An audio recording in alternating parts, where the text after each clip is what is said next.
Vamos a empezar con un tema bien difícil, por lo que no vamos a hacer No hay carcajadas. No hay jajarajaja. Esto va a ser turbio a la cabeza. Está con nosotros el día de hoy Natalie Marcus, que es nuestra nutrióloga funcional de cabecera, directora y fundadora de Bienesta Medical Center. Y tenemos invitada a Shulamit Graber, psicóloga clínica, terapeuta y directora del proyecto de atención a víctimas de México Unido contra la Delincuencia en el área de estrés postraumático.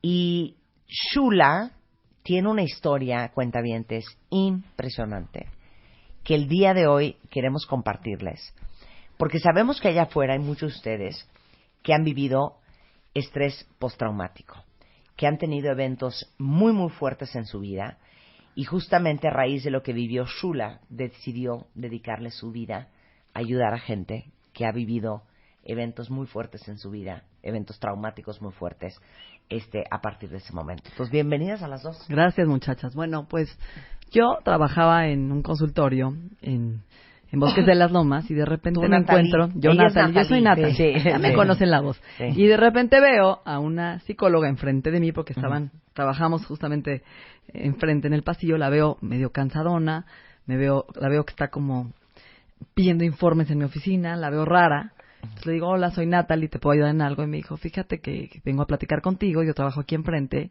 y pues tuve un evento muy fuerte en mi vida, estuve secuestrada durante un tiempo, ahorita que te platiqué, Shuli, cómo fue eso, y pues vengo del psiquiatra, me dio un ansiolítico para dormir, me dio un antidepresivo el cual no me quiero tomar, y pues no sé cómo salir adelante, porque pues finalmente tengo pesadillas, tengo todo el tiempo pensamientos recurrentes, tengo depresión, tengo ansiedad, no me hallo, o sea, claro. Y pues nadie me ha medido la sangre, nadie me ha hecho un estudio de ver qué tengo que hacer, y yo sé que tú trabajas un poco más integral a la persona. Entonces ahí empezamos, le hice un estudio de cortisol, que nadie se lo había hecho, que es la hormona del estrés, para ver cómo estaba su cortisol. Le empiezo a dar complejo B, ¿no? Ayudarle algo a dormir y equilibrar su cuerpo como nosotros lo manejamos, con medicina mente-cuerpo. No solo sabemos que un trauma afecta la parte mental, también afecta la parte física y nadie la ve, y la parte emocional. Entonces creo que hoy hicimos un equipo, trabajamos juntos para ver todo lo que es trauma y no solo saber que tienes que medicarte. Hay muchas otras opciones. ¿Y qué hacer con lo que te pasa en ese momento para salir adelante rápido, para no quedarte atorado? Porque mucha gente de la que nos está oyendo, Marta, se quedó atorado porque falleció un hijo, porque se quedó en el avión, en un evento, que no volvió a tomar un avión por un evento de estrés, en el coche. Y hay muchísimos ejemplos que vamos a dar hoy, esta mañana, para que la gente se identifique y sepa que sí puede salir adelante y que puede replantear lo que vivió de otra forma. Exacto. ¿Qué te pasó, Shula? Bueno, a mí me secuestraron hace 10 años exactamente. El tiempo vuela. Estuve una semana secuestrada. Fue un error, pero se dieron cuenta que era un error ese día y me dijeron, ni modo, ya tiene que funcionar como funciona cualquier secuestro. Se fue a correr, ¿no? Yo salí a correr una mañana, un domingo salí a correr, 11 de la mañana, y de repente llegó un carro, se bajaron como en la guerra, con metralletas. Yo no podía creer lo que me está pasando. Me subieron. Me dijeron, es un secuestro, y me dijeron, ponle un precio a tu vida. Cuando llegamos al lugar donde estuve, y yo le dije, mi vida no tiene precio y no te voy a contestar un precio. Y ahí es donde como que se impactaron en la respuesta y me dijeron, ¿quién eres? Y se dieron cuenta que se habían equivocado, y les dije que era psicóloga. Y me dijeron, a mí las psicólogas me dan miedo porque adivinan lo que piensas. Y en ese momento como que me cambió el chip y dije, tengo que hacer lo que sé hacer, que es hablar, platicar, darles terapia. Y un poco el hablar y el estar cerca de ellos, ahora entiendo el síndrome de Estocolmo, porque una forma de sobrevivir es vincularte. Poder hacer algo diferente y perder el miedo y hablar con ellos. Tuve una experiencia interesante porque me atreví a hacer lo que a mí me gusta, y es tener curiosidad por la vida de la gente. ¿Cómo es que alguien decide hacer eso? Entonces les pregunté, ¿cómo es que elegiste esto? ¿Cómo dijiste, te levantaste un día y dijiste, voy a ser secuestrador? ¿Qué es lo que pasó en tu mente? Me contó su vida, una vida terrible, terrible, terrible, no es justificable por nada, ¿no? Pero la vida de una persona que fue encontrada en un coche sin padres, llorando, y lo agarró el de la basura. Una vida que uno podría sentir compasión y odio al mismo tiempo por lo que escucha. Y bueno, un momento en que, claro que hay violencia emocional, no me hicieron nada físicamente, pero es algo terrible vivir una experiencia así. En algún momento que me iban a matar, me hice 2 preguntas. Si es el último minuto de mi vida, ¿qué me faltó por vivir? Y si salgo, ¿qué haría diferente? Y entonces, cuando salí, una de las cosas que dije ahí adentro es, voy a ayudar a la gente a entender que lo que vives, por más trágico que sea, es el 10%. Claro. El 90% es lo que haces con lo que te pasa. Porque la vida sigue. Claro. Y tú no puedes paralizar una vida. Necesitas encontrar cómo acomodarlo internamente. Claro. ¿Qué hacer con esa experiencia para que ocupe un lugar? No que le des carpetazo, tiene que haber un sistema. Y entonces decidí entrenarme en el Centro de Trauma de Jerusalén, que es el más grande del mundo, que asiste a todos los desastres universales, tsunami, Haití, el equipo. Y me entrené con una técnica muy especial para ayudarle a la gente a remontar y resignificar una experiencia traumática. No, espérame, tú estabas casada. Casada, mi esposo fue el negociador, tengo 3 hijos. Uh-huh. Y les diste el teléfono de tu casa. Claro, inmediatamente me pidieron que les diera el teléfono de mi casa y pero como no le contesté, ponle un precio a tu vida, me dijo, te doy 20 minutos para pensar. Y cuando llegó yo le dije, mira, si quieres mátame, pero no le voy a dar un precio a mi vida. Por nada se lo voy a poner. Ahí se da cuenta que es un error, que no Ahí eras se da tú a la cuenta que eras no el era target. porque lo que ellos dicen es que era una mujer política importante, divorciada, que iba a estar corriendo en esa calle ese día, esa hora. Entonces me dijo, estuviste en el momento incorrecto a la hora incorrecta. Para mí eso sí fue un trauma. Sí, sí, sí. Porque ahí dije, bueno, entonces... ¿Cómo controlo eso? O sea, Pero la fe... hoy, echando para atrás el tiempo, pensarías que no estuviste en el lugar incorrecto. Claro que no. Que esto es justo lo que tú tenías que vivir para convertirte en la persona que hoy eres. Exactamente. Mi vida sí la puedo decir antes y después. Pero Claro. bueno, tuvimos conversaciones muy fuertes. Porque justamente lo que a mí me gusta es indagar cómo es que esta persona que está enfrente de mí, y por eso soy terapeuta, llegó a configurarse como es. ¿Por qué es como es? ¿Por qué somos lo que somos? Y con esa curiosidad me dediqué a hablar sobre todo con el jefe y con otra persona, porque eran 8 hombres. Y al final, cuando acabó mi esposo negociando y se hizo una negociación como tenía que ser, yo me enteré después que por la gente que estuvo asesorando a mi esposo que yo negocié mi libertad y la respuesta que ellos me dieron es que le significó tanto mi persona que ya no podía tenerme más, que ya necesitaba hacer algo para que me vaya y me dijo, tienes tanto que hacer allá afuera que necesito que te vayas. El secuestrador te dijo. El secuestrador, el jefe de la banda. Pero antes de que te vayas en este momento, tengo una pregunta y una confesión que hacerte. ¿Crees en Dios? Le dije sí, pero tendría que hacer un par de negociaciones. Y me dijo, yo no creo nada ni en nadie, ni en la casualidad, creo en la causalidad y que nos tenemos que conocer por algo.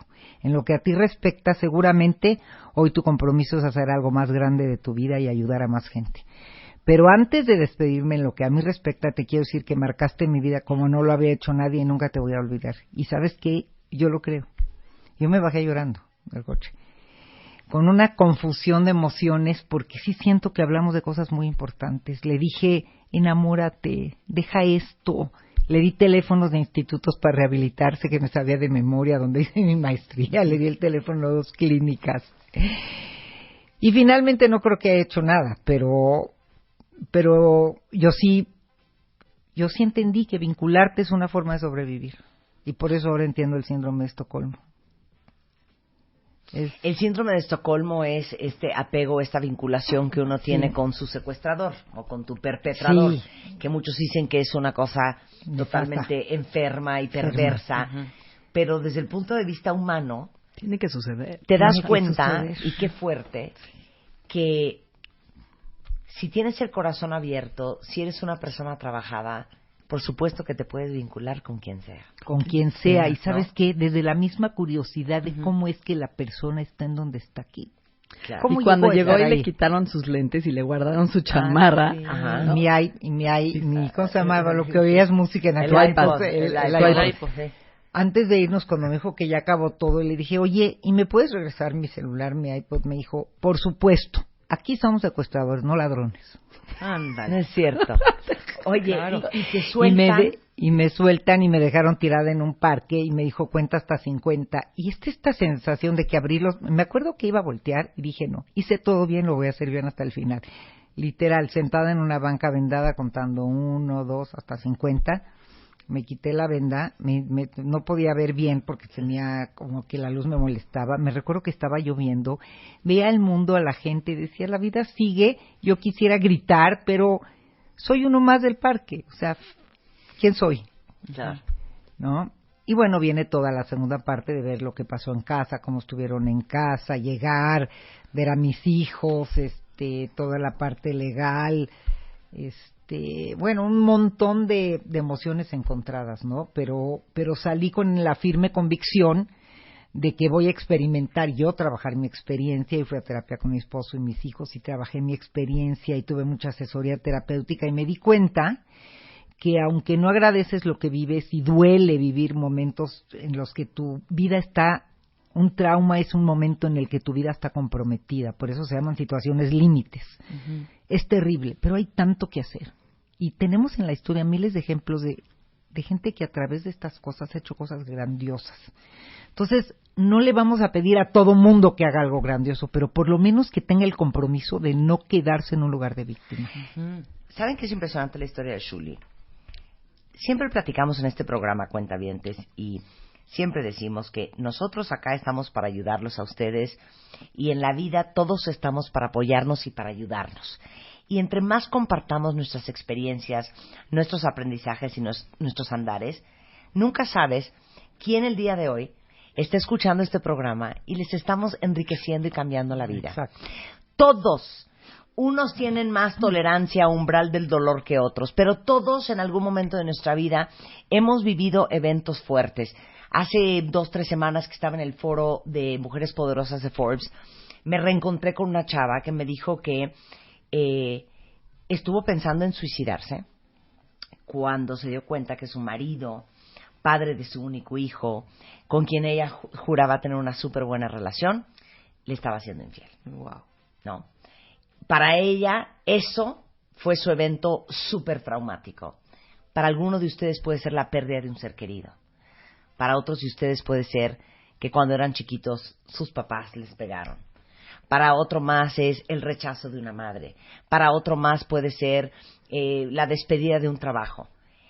Y todos, cuando contamos nuestras historias a alguien más, un poco menos trabajado, te van a decir, ay, Shuli, pobre de ti, tienes toda la razón de ser triste, de quererte matar, de estar justificando, justificando la falta de talento, como dices tú, de reacomodar las cosas que te pasan en pro de ti mismo. Sí, pero ¿sabes qué es lo triste? Que cuando sucede eso es que el evento, lo que viviste, agotó tu realidad. Y nada en la vida puede agotar nuestra realidad. Claro. Ni siquiera esa mujer con la que te reencontraste que el marido le fue infiel. Sí, para ella eso es un motivo de suicidio, es que eso agotó su realidad. Y eso es lo que a mí me empuja a trabajar con la gente. Claro, porque siempre somos más que eso. Pero claro, lo impresionante es eso, que la tolerancia de tu agote de realidad es diferente para cada persona. Definitivo. ¿A quién le alcanza para más?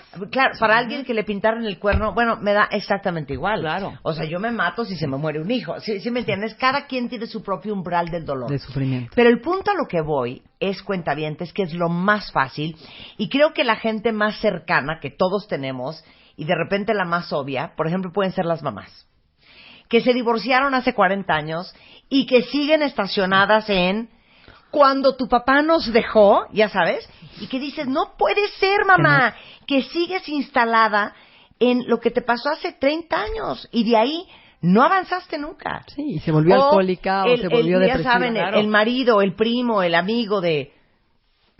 Es que yo soy así porque cuando yo era un niño, mi papá me pegaba cuando no metía gol. Entiendo, qué tristeza, qué fuerte. Ya pasaron 45 años. Es que en algún punto te tienes que hacer responsable. En algún punto. Entonces, hablemos de cómo te haces responsable y cómo acomodas y le das la vuelta a lo que nos contaste que estudiaste justamente en Israel, a las cosas que te pasan en la vida. Bueno, primero, y un poco nada más para acabar de la experiencia de cómo conocí a Natalie, que fue muy importante para mí, la parte integral. Somos un todo. Cuando vivimos una experiencia así que tenemos que reacomodar, impacta, salpica todo tu ser. Uh-huh. Tu vida física, tu vida emocional, tu forma de comer.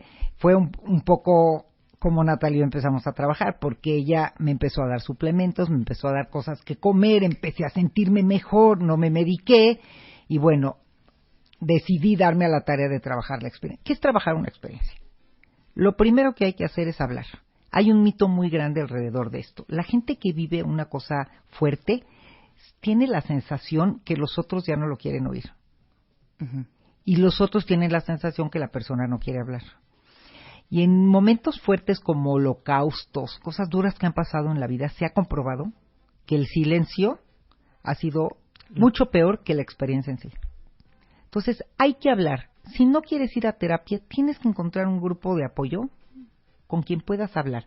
Todo. Hablar.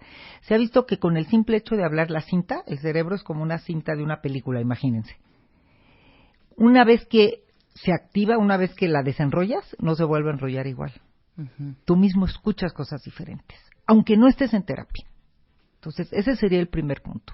Hay que hablar, uh-huh. Porque lo segundo es la credibilidad. Nosotros tenemos que sentir que nuestra experiencia en verdad es creíble. Hubo un caso de una mujer en el Estado de México que la secuestró un taxi con un montón de juguetes que ella iba a vender. Estuvo secuestrada, pero lo que no sabían los secuestradores es que su hermano era federal. Entonces, a la hora de la negociación, para contárselos muy rápido, y resultó que empezó el federal a meterse, estaban en un celular, el secuestrador empezó a oír, el que la estaba cuidando, que los otros que se fueron al rescate estaban los federales, y la cosa se puso muy difícil. Y ahí esta mujer hizo un acto de valentía y le dijo, nos van a venir a matar. Yo te hago una propuesta a ti. Vamos a escaparnos tú y yo. El que la estaba cuidando, el secuestrado. O en 5 minutos van a llegar a matarnos. Y él aceptó.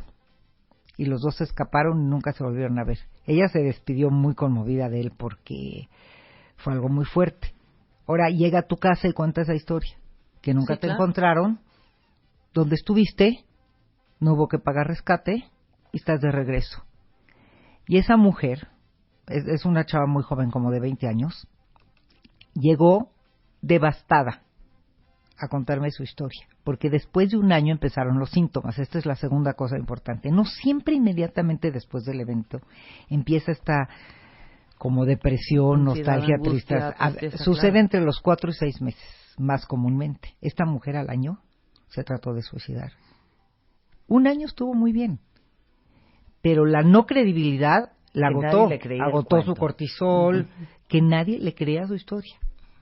Ese es otro punto que vemos muy comúnmente. Y eso tiene que ver con la validación de los sentimientos en general, exactamente. ¿No? Que los sentimientos de alguien, para que lo apunten, no se cuestionan.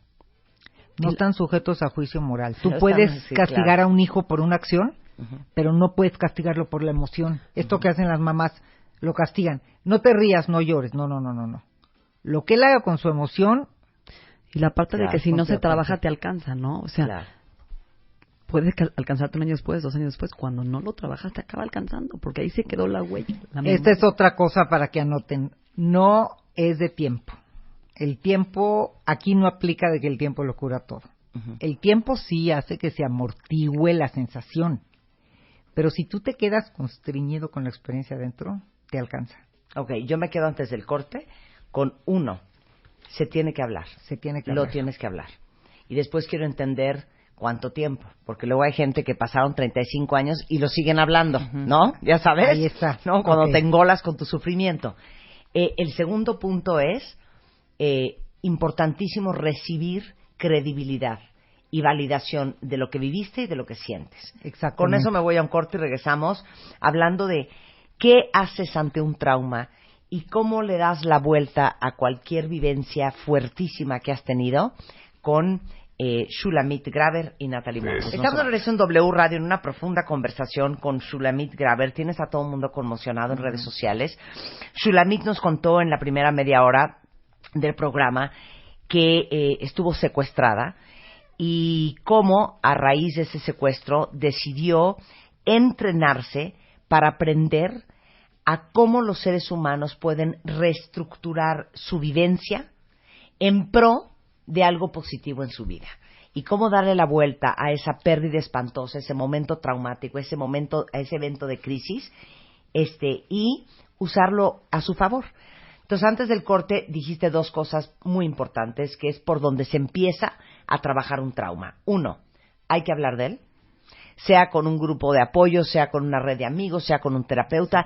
Tienes que verbalizar tus emociones y tus sentimientos.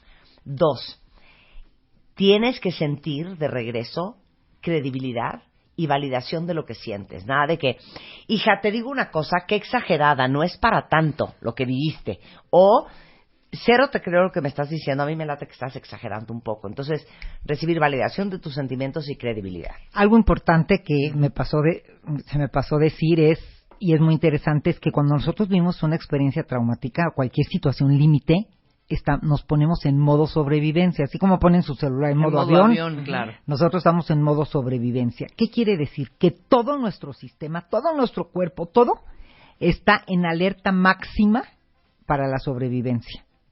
Y eso, lo podrá explicar mejor Natalia, hace que se agote nuestro cortisol, que es la hormona del estrés, ¿cierto? Sí. O sea, cuando tú tienes un evento de estrés, tu cuerpo no sabe si es tu propio pensamiento. Somos el único ser humano que con un pensamiento nos deprimimos, que con un pensamiento nos atoramos. Tenemos un sistema nervioso tan vulnerable que con lo que pensamos nos paralizamos, con un pensamiento negativo. Entonces, ¿qué pasa? Que cuando tú tienes un evento, tu cuerpo cree que sigue el dinosaurio persiguiéndote, tu sistema nervioso queda alerta, a ver a qué horas me van a atacar. Entonces, el cortisol, que son una hormona de las glándulas suprarrenales, empieza a producirse a todo lo que da, a bombear hasta que se agota. Y ya no tienes una respuesta adaptativa, perdiste tu capacidad de adaptarte al estrés. Y entonces ahí es cuando empiezas a tener pesadillas todo el tiempo, no puedes dormir porque estás como en vigilia, a qué horas va a venir el dinosaurio, empiezas a engordar, porque la grasa se empieza a acumular en áreas del abdomen como para guardar reserva para sobrevivir. Estás en modo sobrevivencia, en donde te levantas en la mañana y no te puedes parar de la cama porque no hay cortisol para levantarte. Y en la noche lo tienes al revés, te quieres ir de fiesta porque no te puedes dormir. Entonces tu mejor hora es en la noche y tu peor hora es en la mañana, y es cuando tienes la curva de cortisol al revés. Y ahí es donde tienes que empezar a hablar, a ser activo, que ahorita vamos a hablar de eso, a meditar, aunque sea, es muy difícil meditar cuando la mente no para, pero buscar técnicas de respiración, hay una app en el teléfono que se llama Headspace, que dura 5 minutos. Y aunque sean 2, que tú pudiste un poquito aquietar tu mente, comer sano, acuérdate que cada evento se comió tu reserva. Entonces tú vas con el psiquiatra y te da, no sé, el medicamento, pero la B12 que te consumiste para tus nervios, o el magnesio, que es lo que relaja tus músculos, ya no hay. Entonces ahí es donde tenemos que entrar a darle la materia prima a la persona, medirle la sangre, Marta, a ver cómo está su tiroides, cómo está su cortisol, qué se comió, qué vitaminas se consumió, y darle una buena alimentación, porque ahí o no tienen hambre, o al revés, buscan pura azúcar para mantenerlos con energía, un combustible falso. Y siguen en modo sobrevivencia, y esto es algo muy importante, porque esto que hablaste de los sentimientos solo ocurre, empezar a hablar de las emociones solo ocurre cuando salimos del modo sobrevivencia. El modo sobrevivencia colapsa, imagínense que pone como un hielo, como un cubo fuertote, todas las emociones. ¿Por qué? Si cuando tú estás viviendo un trauma o una experiencia límite, estuvieras todo emotivo y las emociones te estuvieran acompañando, no sobrevives. Sí, claro. Entonces, te paraliza. nuestro cuerpo colapsa las emociones, pero después empiezan a caer, ¿sí? Y es cuando hay que empezar a hablar de ellas. Y hablar, ser activo, ¿no? Miren, esto que está explicando Shuli es muy claro, les voy a decir cuándo. Se muere alguien. Sí. Tú estás entero porque estás operando. Claro. La casa funeraria. ¿En dónde lo van a enterrar? Resolviendo. El documento. Resolviendo, operando, saludando a la gente, viendo, hay café, ¿dónde está el cuento? A ver, vamos a Galloso, ¿cuál es el número? Esto y el otro, ¿verdad? Y a la Pasa semana, todo, gripa. Y vámonos. Y acabas herpes. en una cama. Herpes. Sí, Gripa. herpes, gripa, llorando, destruido, agotado. Pero la gente dice, pero si estaba yo tan bien y pude hacer todo tan bien. Eso es lo que tenemos que entender. La caída, como quieren llamarle, el down, la depre, la chipilez, como le quieran llamar, viene después de que salimos del modo sobrevivencia. Incluso yo lo viví. Mi historia era una historia de éxito, no me hicieron nada físicamente, sentía yo que negocié mi libertad, y luego cuando me dijeron negociaste el 80% de tu libertad, o sea, él ya quería que te salgas a hacer algo, lo gente, conmoviste. Claro. Uh-huh. Yo me sentía increíble. Y cuando justo fui a la oficina de Natalie y la conocí, fue como 5 meses después que empecé a sentir, yo que soy de mucha energía y de hacer muchas cosas, empecé a sentir que no soy yo y dije, no puede ser, que después de 5 meses Claro. y de que todo pasó. Entonces, Claro. bueno, eso es algo muy importante. Sí. Uh-huh. En el punto que estábamos, sales de modo sobrevivencia y tienes que hablar de tus emociones. Si puedes ir a terapia, alguien que te pueda guiar, aunque no tenga especialidad en trauma, pero que sería mejor, claro. Sí. Por eso Natalia y yo estamos trabajando en este tema. Uh-huh. ¿Por qué? Porque ahora viene la parte de la exposición. Hay que ayudar a la gente a rehacer la historia, a volverla a encontrar, a volverla a contar y a resignificarla, porque la historia que te están contando viene desde un lado de qué duro lo que viví. Y lo que yo hago a la hora de escuchar es devolver una doble historia. ¿Qué aprendiste de ti? ¿Qué quiere decir esto? Me gusta lo que dijiste. O sea, volver a contarte la historia. Exacto. Para resignificarla, o sea, Ujú. darle un significado diferente. ¿Por qué sobre todo, Marta? Porque la gente viene con los porqués. Ese es un ¿Por qué problema. a mí? ¿Por qué a mí? Porque, a ver, explícame, Shuli, ¿por qué me pasó esto? Yo soy bueno. Y aquí viene algo muy importante. Las cosas malas le pasan a la gente buena. No, esa teoría de la justicia, de que a la gente buena le pasa lo bueno y a la mala, hay toda una teoría, no existe. Nos pasa lo que nos pasa y entendemos que tenemos que entender para qué lo vivimos, no por qué.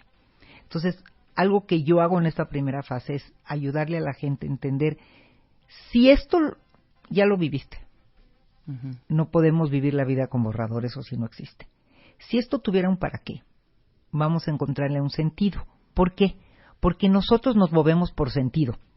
Piensen ustedes, lo que no te hace sentido lo dejas de hacer. Si tú estás haciendo ejercicio como loca y ni enflacas, ni te endureces, ni nada, pues te da flojera. Si ves resultados, lo haces. Si yo estoy yendo con Natalie haciendo una dieta y no me da resultado, la rompo el fin de semana. Pero si empiezo a sentir que mi ropa me queda, empiezo a verme mejor, tiene un sentido en mi vida. Lo mismo es con un trauma. Tenemos que encontrarle un sentido, un para qué. Esa es la parte más difícil. Uh-huh. Porque la cultura nos ha enseñado a encontrar las razones de las cosas, y esos son los porqués. No hay razones. Las situaciones límites, este tipo de eventos, son injustos. Uh-huh. No tendrían por qué haberse equivocado. Pero ya me pasó. Entonces, una de las cosas que a mí me pasó es que yo estaba corriendo. En un día que no escuché mi cuerpo, que eran 11:30 de la mañana, que hacía calor, que no quería salir a correr. Y me entró la obsesión de un día sin ejercicio, qué terrible. Porque ayer fui a una boda y me tragué 3 pasteles.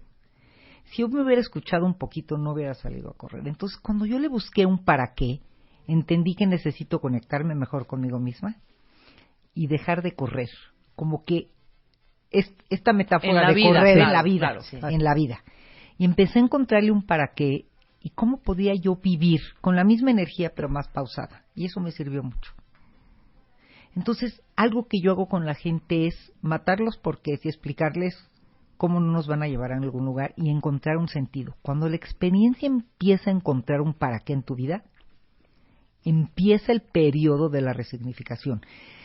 No es tan rápido como lo estoy contando. La gente, sí. Hay que trabajar mucho con la gente porque estamos muy encerrados en esta parte social de seguramente te voy a contar algo. Porque yo cuando fui niña me robé un chocolate, nunca me pasó nada, ahora me está castigando Dios. No va por ahí.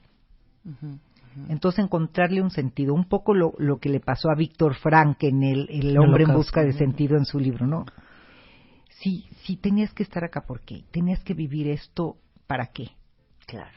¿Cómo hacer que aunque el sufrimiento existió, seamos una mejor persona? Por supuesto. Y en el mejor de los casos, que la última fase, que es, la gente me dice, ¿cómo te entusiasma trabajar con esto? Veo cosas tremendas. Ayer vi un feminicidio que es de las cosas más duras que he visto, y con todo y todo, siento que esta mujer tiene la esperanza de salir adelante porque le está encontrando un sentido a su vida, porque está encontrándole un sentido a la justicia. No importa de qué experiencia se trata. La última fase es la fase de la integración, uh-huh. que tiene que ver con cómo integro esto a mi vida y cómo convierto el trauma en una oportunidad de crecimiento, que es la parte que a mí me entusiasma y he sido testigo a lo largo de estos 10 años de casos increíbles. Platícanos un par, Increíbles. porque ahorita estoy pensando y los estoy leyendo en redes sociales, que dice una cuentaviente aquí, hay cosas que te pasan en la vida que de verdad no hay forma de resignificar. Y yo me imagino que lo que vas a decir es, todo es resignificable. Absolutamente todo. Absolutamente. Porque puedo decirte esto. Alguien de ustedes que acaba de poner hace un momentito en Twitter que cómo le va a resignificar o cómo le va a encontrar una explicación a yo le di todo a mi marido, ¿no? Un poco la guerra de los roses, yo le di todo a mi marido, me dediqué a él, me dediqué a los hijos, mira que la camisa estuviera impecable, pero que la casa estuviera espectacular, ser una buena esposa, estar presente, ayudarlo a que terminara la carrera, dejé mi vida, dejé mi juventud, dejé mi paz, dejé mi salud. Y se traicionó. ¿No? Sí, pero sabes que una de las cosas más difíciles de las experiencias y de los traumas en la vida es la idea del control y la certeza, que es una de las cosas que más trabajo con la gente. La vida es incierta. Claro. Ya lo pero decía. hasta eso le puedes dar un resignificado. Claro. ¿Para qué me pasó Claro. esto? Si esto me tuvo a ver qué pasado, o un poquito el trabalenguas que dice, ¿para qué quiero que me quieran como no quiero que me quieran? A ver, ¿será que yo vivía con una persona que me quería como yo quiero que me quieran? ¿O esto tuvo que haber pasado para que yo me dé cuenta y salga de mi zona de confort y vea con qué tipo de hombre quiero vivir? Cuenta la historia de la familia, la de los niños. Este es un caso muy interesante. Una mujer iba cruzando la calle con 5 niños. Les dijo, 5 hijos, agárrese fuerte para cruzar. Les dijo a los niños. Los niños se agarraron, uno se soltó, lo atropellaron y lo mataron. Ella pensó mucho qué hacer con la muerte de su hijo y hizo una gran cosa. Decidió hacer una casa para ayudar a familias disfuncionales. ¿Qué quiere decir? A hijos que llegan a la casa y el papá está alcohólico, la mamá está drogada, no hacen la tarea, no hay quien les dé de comer. Entonces, ahora tienen más de 100 familias, esto tiene menos de 2-3 años, que acuden gratis. Hay terapeutas, el camión las lleva ahí, de la escuela, toda la tarde los cuidan, se está haciendo una cosa enorme. Eso hizo resignificó su experiencia y decidió ayudar a niños que no tienen cómo sobrevivir sanamente como lo harían muchas otras personas. Fundaciones de los niños quemados, en fin, hacen un para qué y hacen obras grandiosas. Pero pensemos en que no todo mundo hará algo tan grande. Yo me conformo en que le encuentre un sentido y no se quede en el lugar, por ejemplo, en el caso de esta mujer, de ¿por qué me pasó? Yo que di todo. Eso no la va a llevar a ningún buen lugar. Claro. Sí, hay que dar todo en la vida, hay que vivir con todo. Y a veces pero quieres aún encontrar la razón. Exacto. Y lo acaba de decir Shuli, es que no hay razón. No hay. Da Es igual más, la razón. Es más, te voy a decir. La gente que viene a terapia, en las crisis más importantes de la vida, no es porque tuvo una megacrisis. Es que no hay una razón. Son varias cosas que nos van pasando y inciden en un tiempo. Esas son las crisis más importantes. Pero la gente dice, es que no me pasó algo tan grave, pero me siento deprimida. Y empiezan a contar su vida, y no es que les pasó algo tan grave, pero su vida está desacomodada. Ahora sí que a series of unfortunate events. Claro. ¿Sí? Claro. Exacto. ¿Me entiendes? Entonces, no es que tiene que pasar algo trágico para sentirse mal. Pero bueno, nosotros estamos hablando, sí tenemos que entender a diferenciar un trauma de una crisis. Claro. Eso es muy importante. Una crisis, todos vivimos cosas difíciles. Pero un evento traumático es algo que has vivido como aterrador, con un miedo intenso, horror y sensación de impotencia, de que no hay cómo salir. Claro. ¿Cómo sabes que tienes estrés postraumático? Muy buena pregunta. El estrés postraumático es una sensación en la que sientes que tu vida está paralizada, pero tienes síntomas. Por ejemplo, lo que decía hace un momento Natalie. Empiezas a sentir que tu modo de comer, o que estás comiendo abundantemente, o que no tienes apetito. Hábitos de sueño. Tu rutina, empiezas a sentir que no puedes hacer lo que estabas haciendo. Como si estuvieras en cámara lenta, ¿sabes? Exacto, en cámara lenta, como paralizado, y tú tienes una sensación que te estás desconociendo de quién eres. Cambios de humor, irritabilidad, pesadilla, sueño alterado, no puedes conciliar el sueño o duermes y te despiertas como asustado, ¿no? Y de repente tratas de no pensar y este pensamiento es recurrente y no puedes cambiar el pensamiento. Estás como obsesivo y atorado. Ansiedad, angustia, ansioso. ganas de llorar, llanto reprimido, arritmias, taquicardias, Y ahí está lo que palpitaciones. dice Natalie. Si tú vas con un psiquiatra y te medican, te taponean los síntomas y no llegas a ningún lado. Aquí es al revés. No se trata de taponear los síntomas. Se trata de ponerlos en la mesa y entender que tienes estrés postraumático.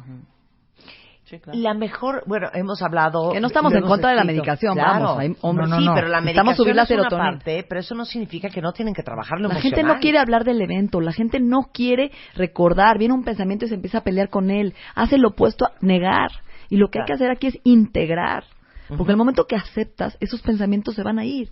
El momento que aceptas lo que estás viviendo, se va integrando poco a poco. Claro. Obvio, no solo, ¿no? Claro. Y les digo una cosa, porque todos estamos rodeados por lo menos por 1, 2, 3 o a veces hasta 10 personas que jamás hicieron este trabajo de resignificación del evento. Y viven enojados con la vida. Y viven amargados, enojados, mentando madres, haciendo al evento y a todo el resto del mundo responsables de su tragedia, de su miseria, de la autolástima, de autocomiseración. De autocomiseración.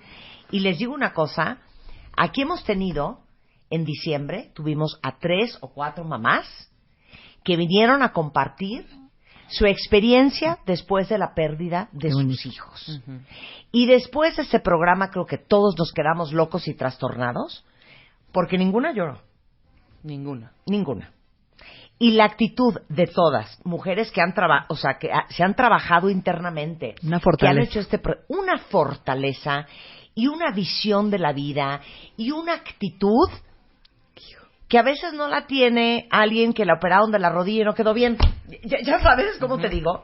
Entonces, ustedes no se den el permiso de ser ese tipo de gente. Porque hoy en día tenemos algo que no tenían nuestras abuelas o nuestros abuelos, de lo cual no se hablaba tanto hace 50, 100 años, que es la conciencia y la información. Hoy tenemos en las palmas de las manos el teléfono de una Shuli, de todos los doctores que pasan por este programa, de Natalie Marcus, se habla del tema, hoy hay libros, hoy la gente es mucho más abierta con sus emociones. Hoy estamos en otra etapa del mundo. Tienes toda la Y la razón. libertad, ¿no? Nadie te puede quitar tu libertad. Lo que siempre dices que me fascina. La libertad, no es estar prisionero en un cuarto. Interior. Tú tienes una libertad interior de pensar como quieres, de decir lo que quieres. Te pueden quitar mucho, lo que dice Pero como Natalie. tú manejas la libertad contigo, es tuya. Claro. Es muy Eso importante. es algo muy importante. Y te la pueden justicia. quitar todo. Te pueden quitar, puedes estar. Pero yo decía, aún y en este momento, ¿qué tendría yo que decir? ¿Qué tendría yo que hablar? Eso sí lo puedo decidir yo. Y fíjate que me hace recordar algo, Natalie, muy importante. En la fase de la integración, lo que más aprendí en esta técnica israelí es que tenemos que llegar al punto nodal del significado que tuvo para ti lo que viviste. Porque el secuestro no tiene el mismo significado para toda la gente que han secuestrado. Claro. Ni la pérdida de un hijo. Sí, es algo terrible. Pero si tú platicas con muchas personas, vas a oír que el significado último es muy distinto. Cómo cada quien significa lo que vive. La verdad, ejemplo. Imagínate que es una cebolla y que la vamos a ir deshojando, ¿no? Bueno, vamos a llegar a la parte del centro de la cebolla que es distinto, que ese es el punto nodal. Te voy a poner el ejemplo de mi experiencia. Yo me di cuenta que para mí lo más fuerte que viví fue precisamente el concepto de libertad. Para mí la libertad ha sido algo que he defendido toda la vida y me acuerdo desde la prepa que leía Don Quijote lo que le dice a Sancho Panza. La libertad es el don más preciado que nos dieron los dioses y los cielos. Por él vale aventurar hasta la vida. Para alguien más pudo haber sido. Para alguien el miedo a que lo violen a su cuerpo. El miedo a la vulnerabilidad. Y sin embargo, a mí en el primer momento me dijo, nadie te va a tocar ni nadie te va a hacer nada. Y me pregunta la gente, ¿cómo le creíste? ¿Cómo no estabas temblando de que en cualquier momento 8 tipos te vayan a violar? No cojeas de Zapata. ¿Sabes qué? Yo no tenía miedo de eso. ¿Ves? Claro. Es que de esa pata no cojeas. Pero la sensación de que yo me casé con un hombre que me permita ser libre, que mi símbolo es la mariposa, que desde niña pensaba en volar y era lo que más me llamaba la atención, ver que sí me quitaron mi libertad, que sí estaba encerrada. Eso era lo que te dolió, claro. Eso es lo que Qué me di fuerte. cuenta. Y cuando entendí el significado que para mí tuvo la experiencia, fue cuando la empecé a acomodar. Claro. ¿Y ahora quién quiero ser? Porque Claro. esta es una doble oportunidad. Claro.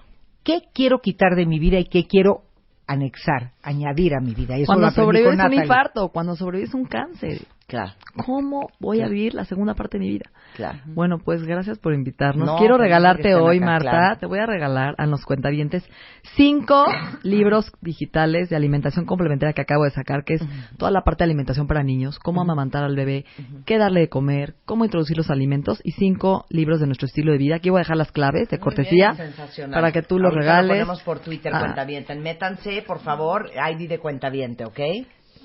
Y pues ¿dónde que sepan que contactamos a tenemos Shuli? una clínica integral que es Bienesta, que ya conocen, que tenemos muchas áreas donde enseñamos a meditar, Shuli está en Bienesta Shuli está en también. Sí, Bienesta. estamos ahí, Sí, estamos muy trabajando bien. esto juntas, precisamente. hacemos estudios de cortisol en saliva, en sangre, es un programa que hacemos para la gente que vivió algo, que se sienta acompañado y que sepa que puede salir de una forma mente-cuerpo, ¿no? Sensacional. Bienesta está en Twitter en @bienestamx y el Exacto. teléfono por si quieren llamar. 52 59 14 14. Sensacional. Sí.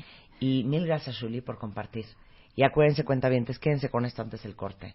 Ustedes son libres para tomar las decisiones para ser más felices.